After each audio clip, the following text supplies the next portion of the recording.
record. Yeah, recording. Yeah, accent tolerance, it's something that will develop, over time, just as your listening skills get better and you can listen to all the range of Australian accents. Same with accented English from non-English languages. One way of practicing and hearing a lot would be something like Late Night Live, which I've mentioned, with guest speakers from around the world, professors and academics and writers from Japan, Peru, Bolivia, Kenya, India, etc.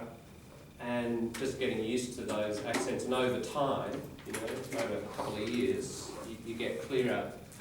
That place has a lot of international speakers. Today, this talk, I think these people are all native Australians. We look at the names, they're very English names.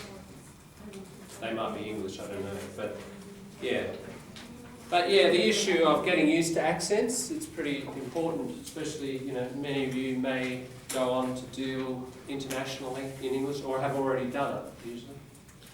Who's done kind of international negotiations, discussion on phones, meetings, etc. in English already? Like for normal purposes or like internationally, like to other countries? Yeah, well, just with other people from other countries, and you both don't understand each other's native language, but you're using English as the... There are some, I haven't used it, but I have observed people because I'm from Pakistan. And yeah. There's an Afghan guy who works in our shop. And so, the global conversation, the language for global conversation is exactly. English. So we speak in English, but it's not like that Aussie type English.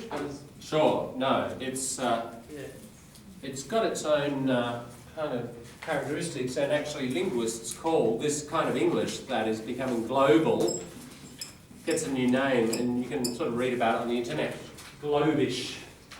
That is English when it's used as a global language. When it's used as a lingua franca, so you've got A language and B language, and you both don't speak that, but we both speak that one.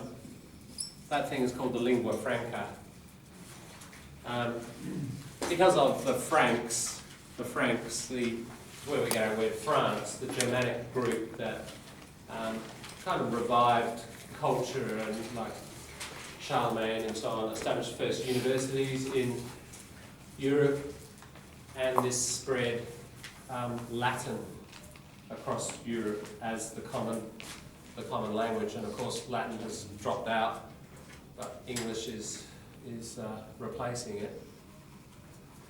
Yeah, so the lingua franca. So yeah, some of what we do in here is thinking about English as the lingua franca, and that those issues are a little bit different to thinking about it as just Australian English. We kind of mainly focus on the Australian, but I'll try to point out where these differences are. But John, Yeah. can I ask a question?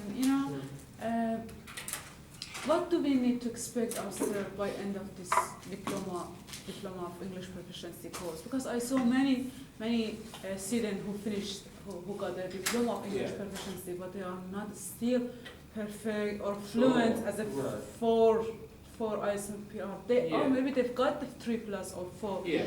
But they are not professional. Sure. When do we expect ourselves to speak not to understand the natives and to be really fluent in English? Yeah, look, it's a good question, and a question I'm sure everybody's dealing with. That's where the vast majority of people pass the diploma usually. By vast majority, I mean usually about 80 to 90%. As I've said, historically, listening is the thing that people fall down on, and you may not expect that. A lot of people think, oh, writing's my weakest thing, but just historically, over 10 years I've been running the course, that would be the thing that the majority The hardest. So people will get 3+, 3+, but maybe still stick at 3 in listening. Now those people, as I've mentioned, 6 months later, I can test them again and they pass, we give people a diploma. You know, I would encourage everyone to come back in a while, not a month later, because you probably haven't moved, but the standard pattern is 6 months later, we'll do another test with another listening, and usually by then, if you haven't passed that and you've really sort of focused on listening for 6 months, people get through. So you've got to do the tasks, the essays, the presentations, the critical reviews, etc. Got to do all that. But if you don't get, and then if you get the level, then you pass. The people I'm talking about have done all the tasks, and they've got 3 skills at 3 passes and 1 not. So if for some reason it was writing, we'll give you a writing test. If it's a reading test, I'll give you reading test, whatever. But I'm suggesting to you, majority of people are listening, have a problem with listening, if they don't get there. So I say that early on, because we've got 4 or 5 months where you can really push on doing a lot of radio listening. Okay, so that's a separate point, but you mentioned listening, so is that kind of they don't understand the Australian accent or the selection of words used by... The listening you get is a range. Very Just fast. like yesterday, I said, okay, a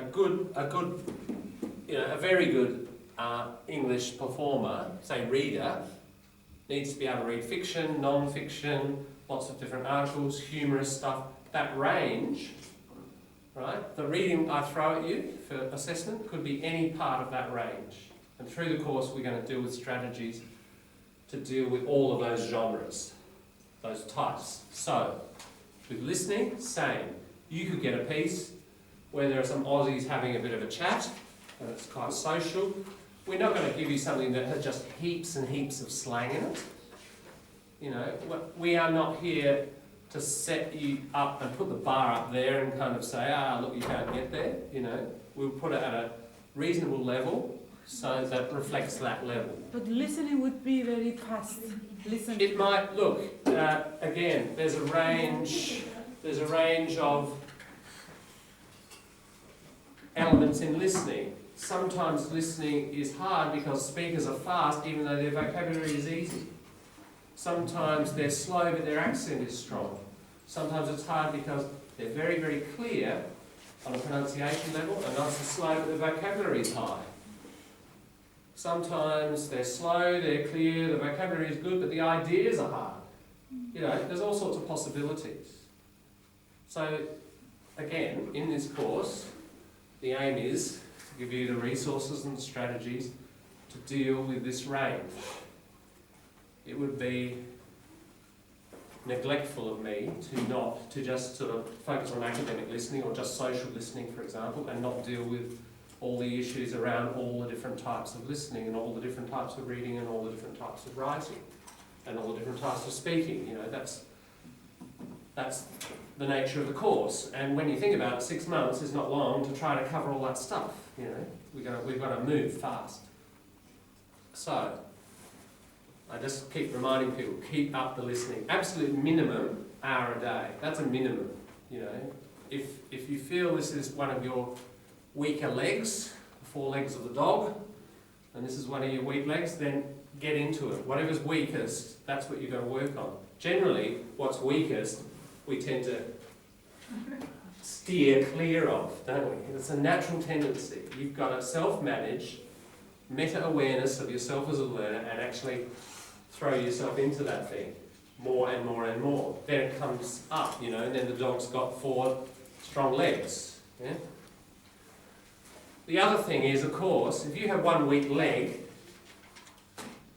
all of these skills feed on each other. I hope I'm starting to demonstrate already how, if you do listening and you learn about the tone groups and about linkage and so on, that's going to help you with pronunciation. If you get your pronunciation of that, it's going to help you with your listening. The more you listen, the more you learn new words, that helps you with your writing.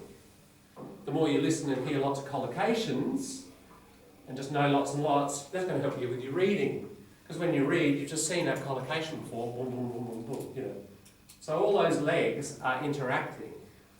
So if you stay away from 1 weak leg, you stay away from listening, it's going to have its impact on your speaking, your reading, your writing, your culture, 5 legs. Culture's the tail. So when you're culturally familiar, happy dog, wagging the tail. Okay. So, you know, just like reading yesterday, you've got to balance all those things, don't you? The fiction reading, the article reading, the non-fiction reading. I'll just introduce this metaphor now because it's I just have about so many things about language learning.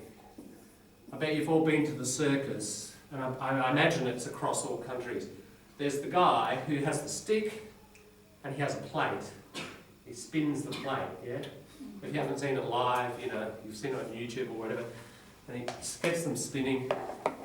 He's got, you know, 20 of these things, and this one starts to wobble, so he runs back, he spins that one's up. You know, he's doing this, isn't he?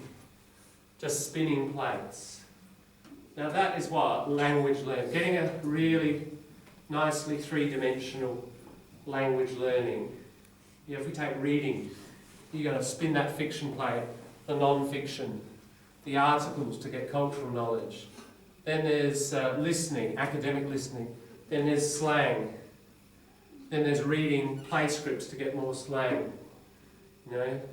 Then there's academic writing. Then there's vocabulary development. Academic vocabulary. You know. So many of these things you've got to keep. The other metaphor is on the boil. It's like you're cooking, and you've got 7 pots, and you've got to keep them all boiling. It's a complex thing. If you stop one thing, crash, down goes the plate. You know, as I said, it will affect other things. If you're not doing your pronunciation work enough, that will have its effect on your listening. You know, and that plate will start to wobble. So I just want to refer to that metaphor a bit, because there's a lot of work to be doing. That's why I say the classroom work of 3 or 4 hours a day is only the tip of the iceberg. You've got to get out there, you've got to keep those plates moving, you know, one basic one, an hour a day of listening. We've started to talk about self-management of reading yesterday, which if you think, you know, fiction, non-fiction articles, that's more than an hour, isn't it? That's like 2 hours. Just while we're on the self-management thing, I want to suggest to you, self-management and doing all this needs time. So I'd like to suggest a new conception idea about time. I've already given you one, which is, it's not how many hours you're, not how many years you're here, it's how many hours you put into this long project, isn't it? Whether it's learning soccer, or how to play the cello, or a language. These are long projects. They're 10,000 hour projects, roughly. If you want to be really slang shit hot at it, you know, really up here, then you need to put in those hours. Okay, and you've got these plates. Okay. John, So ISLPR 3 plus is considered compared to which level of IELTS test? 7 or 8? I'll come back to that. I'll just make a note, IELTS, and I'll do a translation in a minute. All right, just on this time management thing. Okay, a lot of our classes start at 9 o'clock. They finish about 1. You know, Monday, Wednesday, Friday, Tuesday, Thursday it's afternoon. What I suggest you do is, okay, in a year's time, 6 months' time, many of you will be at work. You start 9, you finish at 5. You know, if it's not next year, maybe you need to do a degree first. It's in 3 years' time, whatever. In the next few years, you're going to be a 9 to 5er, probably. You might have shift work, might be different, but nevertheless, it's 35 hours or so a week. Okay, my suggestion is you start now treating this, arrange your family life as if you had a job now. At that time, you put into English. And you might say, oh my God, how am I going to do that? The fact is, next year or in 3 years' time, you're going to do that. You're going to have to do it. Right? Everyone, pretty much everybody's going to do it. Just pull that forwards and do it now. And let your family know, you know, I've got this job. The job is learning English. And that the methodology of this course and the philosophy of this course is the iceberg. where sure there are 4 hours there, but there's, you know, at least equivalent, and in fact more. It's bigger. That's 8 hours a day. That's a little bit more. That's like a 40-hour week. I reckon if you have that idea and you make those arrangements, like in 3 years, how would you arrange, if you're going to have a job, how would you arrange your family life so that you have that time? You're going to have to do it. You know, it may involve putting kids in childcare or whatever. It may actually cost dollars, sure. But if you want, the question was, you know, how long is it going to be till I get here? This will depend on this kind of thing, won't it? If you don't put in the hours, and don't self-arrange your life, where you've got only an hour a day, and not that, then it's probably going to be 4 times slower. So I can't answer that question about how many years it's going to be. I would absolutely, let's throw out this idea of how many years it will take. It's how many hours. And when we look at it like that, that means it's absolutely up to ourselves, isn't it, about how long that's going to be. And somebody who puts in 4 hours is going to travel 4 times faster than somebody who puts in 1 hour. It's just simple, basic arithmetic. But it is this hour thing. How much can you squeeze in the day? And that may mean really big rearrangements of your domestic life, you know, and your working life and so on. And if you can't manage it because, you know, you do actually have to have that extra job and so on, okay, that's how it is at the moment. You can't get that, but try to push it to the max, slang maximum that you can. And you know, if you can get 2 hours, that's twice as fast as 1, isn't it? But that I would suggest to you is your ideal. That. How long does it take to travel? It's, as I said, it's up to you. But in my observation, I see people who go from here. There's a lot of people who go from here to university, and I see them or hear them or meet them or see them on Facebook. They send me a little message. Oh, John, you know, I got distinctions or high distinctions in my course. So, you know, a lot of people in the next semester or the next year, in their first year at tertiary institutions, are getting those kind of results. So I'm not thinking in terms of language level there, but if we look at, you know, what sort of results they get in their life, they're getting bloody good results pretty quickly. That may mean they have to put in like twice the hours that the native Aussie is doing, but nevertheless, they're getting there. So, you know, ultimately it doesn't sort of matter what your level is if you're getting what you want, you know. And those people are getting very much what they want and perhaps even surpassing, going beyond their expectations. I see and meet some people who've, at the end of that degree, and when I speak to them I hear no errors, and yeah, I'd say, oh, that person's a 5. You know, I mean, I'm not looking at their writing because I don't know if they're writing anymore, but sitting and talking to them for an hour or 2, there might be 1 or 2 little errors in there, a little preposition thing or an article thing. But yeah, so in other words, I mean, those people, of course, they're doing a Medication, I'm sorry. right, no worries. They're doing, you know, university course. That's language rich. There's lots of input and there's lots of output, speaking, writing, and so on. So another 3 years. And it's really hard to tell their language from a native graduate of the same level. So, you know, if that's any indication, I haven't, you know, scientifically measured it, but that's my impression. So, you know, I think that, I don't know, is that good news for you, that sort of timeline, or is that? But if my target is to get 4 out of 5 in ISLPR, Yeah. so how much it will help? Okay, let's translate this into IELTS. It's rather a rough translation because 5 is 9 for IELTS. Okay, so I'd say that's a 7, roughly.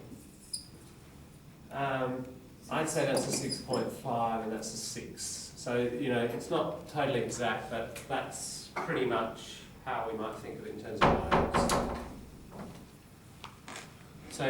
So your question is? My target is to, after finishing this Yeah. course, sit for ISLPR ISLPR exam. ISLPR, not IELTS. There are two. Yeah. So this one's ISLPR, the Australian I'm not one. sure, but I need to give any one. Any. Whether What's it for? Teacher registration? Yeah. Okay, teacher registration. Teacher registration, you need 8s in speaking and listening, and reading and writing, you need 7s. That is hard, that's hard. I would always recommend do the ISLPR because it's lower. They do it here, and it is just that little bit lower. IELTS, this is not a specifically IELTS preparation course. What this will do, I've just been talking about how, it covers all these different kinds of English that we use in the real world in speaking, listening, reading, writing, and it lifts all of the boats, as it were, on the tide. IELTS, what I suggest you do, anyone doing IELTS, is, participate in this course, throw yourself in, do your best, but then allow yourself a month or two. And the library's got really, really good resources. You could start it at the same time. Do that IELTS preparation stuff because, it's got its own little rules and its own patterns and its own particular kinds of tests. And a lot of it's just getting used to that nature of those tests, and you've probably done some of it already. But I wouldn't go just straight from here and say, yeah, I've got this nice level, ISLPR 4, maybe, say you ended up at the end on the certificate it says that level. That doesn't necessarily mean you'll get that in IELTS. You've got there are skill, like the time frame is much faster. For example, our writing test is 2 hours. I've mentioned this before. It's 40 minutes, and 20 minutes in IELTS. So you've just got to practice working under those time pressures, and the kind of questions are different, and etc. etc. So you definitely need to practice it as a separate exercise. Yeah, I have a question. What level does every component have to be for reading, writing, listening, and speaking? Does that have to be all 3 plus? Yes. However, as I mentioned, and maybe people who came last week missed out, you do 3 reading tests. Yeah. Maybe you get 3 plus 3. We pick the best one. Oh, yeah. All right. So it's not an average; it's your best. In the last So obviously it increases in your the term. second term, in the next term. Next term. So pretty much in every component we should get 3 plus. That's right. You have to get 3 plus in everything. Yeah. All right. So I hope that clarifies a few things. Interestingly, just one last point. Those people who get really good, one thing they do still say to me, and it's kind of interesting, the hardest thing they still don't feel confident about is in a tutorial, like a tutorial in a university is like you go and do, like this one person I'm thinking of, they did international studies. So you'll have 20 people sitting around in a group, and there'll be a teacher there, they call them tutors, and you have class discussion. You do your readings, some article, and you do an hour of discussion, or 2 hours sometimes. And it's not a lecture, somebody up front, blah blah, it's everybody participating. Now, that person there, who and I've heard this from a few people, but I'm just thinking of one person in particular, said, yeah, that's the most difficult thing. And I still don't feel I'm there with my English, What's going on there? They're discussing this topic, it's moving fast.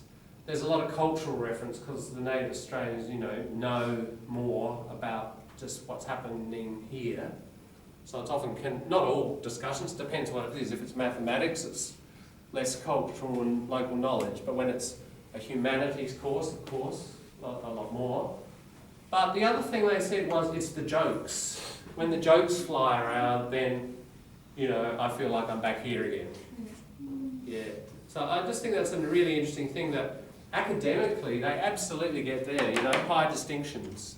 And just talking to them normally about stuff and not being humorous, absolutely like level 5. It's the humour that is still not totally out of reach. They get most references, but there's still this gap. And I reckon that's the last thing to close, because humour is complex, isn't it? Double meanings. Joking. metaphors, irony, they're saying the opposite, cultural reference, etc., etc. Yeah, so if that is the case, if that's the hardest thing, and you want to actually be there, then what you have to do is start the project now, isn't it? I mean, there's no way, I said before, people avoid, humour, okay, I won't go to the party because, somebody might be throwing around jokes that I don't understand, or I won't watch Charlie Pickering the Weekly because, gee, it might be too hard, the thing I showed you yesterday. No, you've got to throw yourself into exactly that. Because, as I suggested, it takes about 3 years, say, since leaving the diploma. I meet these people that are really good, but that thing's still not quite there. Okay, so if it's a 3-year project at least, then if you wait till then and not do it, then it's another 3 years, isn't it? Start it back here. Start it is one of your plays that you have to spin a couple of times a week. Watch things like Charlie Pickering, or I'll throw different comedy stuff at you. Movies Some also satire. Movies. Also. Yeah, movies, comedy movies. Yeah, comedy like TV series and all of the stuff. Exactly, and put the subtitles on to support you and help you, and stop it and think, why was that a joke? Oh, I see, it's a metaphor, it's a double meaning here. Stop, Google the person's name that he's referring to, whatever, and just do that serious work about comedy, and just you learn a lot of culture, because obviously a lot of cultural reference, and I think you'll find in 3 years that gap will be narrowed, Eventually it does close, but you've got to do a lot of cultural work with humour. And again, I'm mentioning that because it's the hardest thing we kind of have to start first, so you get the most practice. So all these issues of self-management are important. Yeah. But the thing with subtitles is not good because our brain lazy and is always oriented on visual. Yes. Visual image. So you just forgot about your errors. Yeah. You watch it as subtitles. Sure. Yeah, look, I mentioned subtitles in the sense of, I would agree, Alex, most of the time try to watch without, but don't feel bad if there's a bit where people are talking fast and I need to turn it, I'm going to re-watch that bit and turn it back on, to get what they actually say. I think there's that resource, let's use it. And when there's comedy and the jokes are flying around and it's just too high and too hard, go back. Try to, good suggestion, always try to get it without the subtitles, but then go back and examine it more carefully. It's a bit like going back and examining the Radio National transcript, isn't it? And digging away at the language and the bits that are complex. So adjust your challenge level depending on the circumstances, for sure. Okay, let's talk about writing. The myth of the NAPLAN. I'm going to just give you guys a break, your ears a break for a minute from me. I've been talking for an hour. I'm going to hand it over to you. You've had a read, or if not, have a quick read now. What are your impressions of this essay? Strengths, weaknesses, what do you think? I'll just hand it over to you first, before I say anything. And just have the chat, in groups of like 4s and 3s. We've got 3s and 3s there. That's the one, the myth of the NAPLAN. That was on the radio this morning. Did anybody hear it? Yes. Well done. Who wrote it? Tell me. Who wrote it? This person, Dr. Strangelove. And it was handed up in 565 BC. I take names off. Like the American courtrooms show, they say the names have been changed to protect the innocent. That's what I do here, Mohammed. Alright? So you people get famous, but they are anonymously famous. Yeah. So this was his background, he is a Korean guy, a teacher of philosophy, and now a teacher. Not a teacher here, back in Korea. He went back, but actually right now, he's in Adelaide. So he goes back and forth. What is there in 23 September 565 BC? As I said, I've changed the dates. That's how long I've been teaching diploma. Yeah, alright. Since 565 BC. I remember Aristotle well. That's why I mentioned Aristotle. He was a great mate. Yeah. Okay, as I said, I've changed names and dates. So at the moment you are dead man walking. Absolutely, yeah. I've been resurrected many times. Okay, so I'll hand over to you to